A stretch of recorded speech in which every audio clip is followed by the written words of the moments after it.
Yo, what's up mga higala? For today's video ay bubuksan natin ang aking nabili na sabon na Habibi. So, bumili ako ng Habibi mga higala dahil idol ko si Miss Habibi, ang CEO ng Habibi Skin Essentials.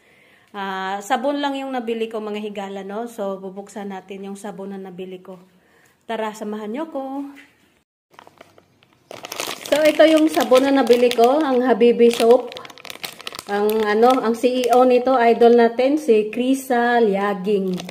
So, bubuksan natin dahil napanood ko ito. Maganda daw ito. Nakakatanggal daw to ng mga balakubak.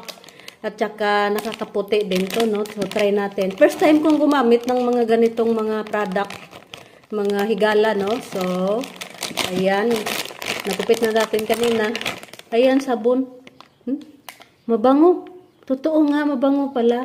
So, hopefully, puputa. Hopefully, hiyang sa akin tong sabon na ito ni Habibi. Maganda daw to eh. Daming mga feedback na maganda na babasa ko sa social media. So, try natin to mamaya. Ibabad natin sa ating face. So, ito na guys. Tatlo ang laman sa isang pack guys, no? Nabili ko lang siya na 160.